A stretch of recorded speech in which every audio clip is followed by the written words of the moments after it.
నిజ జీవిత ఘటనలతో సినిమాలను తెరకెక్కిస్తే ప్రజల్లో బోలెడంత క్యూరియాసిటీ నెలకొంటుంది. అలాంటి ఒక నిజమైన కథతో నాగచైతన్య కథానాయకుడిగా చందు మొండేటి రూపొందిస్తున్న 'తండేల్' చాలా కాలంగా చర్చల్లో ఉంది. ఈ సినిమా దాయాది దేశం పాకిస్తాన్ జైల్లో మగ్గిన భారతీయ మత్స్యకారుని కథ. అక్కినేని నాగచైతన్య, సాయి పల్లవి జంటగా నటించినటువంటి ఈ చిత్రాన్ని వాస్తవ సంఘటనల ఆధారంగా రూపొందించారు. ఇది పీరియాడికల్ లవ్ యాక్షన్ డ్రామా కథాంశంతో తెరకెక్కింది. ఎమోషన్ పీక్స్లో వర్కౌట్ చేస్తున్నారని టాక్ అయితే వినిపిస్తుంది. ఈ చిత్రం ఫిబ్రవరి 7న గ్రాండ్గా రిలీజ్కు సిద్ధమవుతుంది. తాజా సమాచారం మేరకు 'తండేల్'ని పాన్ ఇండియాలో ఒకేసారి రిలీజ్ చేయాలని మేకర్స్ అయితే ప్లాన్ చేస్తున్నారు. మలయాళ వెర్షన్ను తెలుగు, తమిళ, హిందీ వెర్షన్లతో పాటు ఒకేసారి విడుదల చేస్తారని సమాచారం. దీనిపై త్వరలో అధికారిక ప్రకటన వెలువడే అవకాశం ఉంది. 'తండేల్' ట్రైలర్ కోసం అక్కినేని ఫ్యాన్స్ ఎంతో ఎక్సైటింగ్గా వేచి చూస్తున్నారు. జనవరి 26న ట్రైలర్ విడుదల చేస్తారని టాక్ కూడా వినిపిస్తుంది.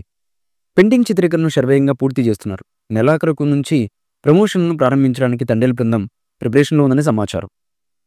హిందీలోనూ రిలీజ్ చేస్తున్నారు కాబట్టి నాగచైతన్య తన సినిమాని ముంబై సహా పలు ఉత్తరాది నగరాల్లో ప్రమోట్ చేసే వీలుంది. అల్లు అర్జున్ గారి సమర్పణలో బన్నీవాసు ఈ చిత్రాన్ని భారీగా నిర్మిస్తున్నారు. దేవిశ్రీ ప్రసాద్ సంగీతం అందిస్తున్నారు. 'తండేల్' నేపథ్య సంగీతం ఎమోషనల్ డ్రామాకు తగ్గట్టే మరో లెవెల్లో ఉంటుందని సమాచారం. ఇదిలా ఉండగా 'తండేల్' చిత్ర ప్రమోషన్స్లో భాగంగా ఈ సినిమా నుంచి 'హైలెస్సా హైలెస్సా' అనే పాటను మేకర్స్ విడుదల చేయడానికి సిద్ధమవుతున్నారు. ఈ పాట సినిమాకి చాలా హైలైట్గా ఉండడంతో పాటు సినిమాకి చాలా కీలకంగా ఉంటుందని తెలుస్తున్నటువంటి సమాచారం. 'తండేల్'ని పాన్ ఇండియాలో ఒకేసారి రిలీజ్ చేయాలని మేకర్స్ అయితే ప్లాన్ చేస్తున్నారు. మలయాళ వెర్షన్ను తెలుగు, తమిళ, హిందీ వెర్షన్లతో పాటు ఒకేసారి విడుదల చేస్తారని సమాచారం. ఈ మూవీపై మీ అభిప్రాయాన్ని కామెంట్ బుక్లో తెలియచేయండి. ఈ వీడియో మీకు నచ్చితే లైక్ చేయండి, షేర్ చేయండి, కామెంట్ చేయండి. మరిన్ని అప్డేట్స్ కోసం మా ఛానల్ని సబ్స్క్రైబ్ చేయండి.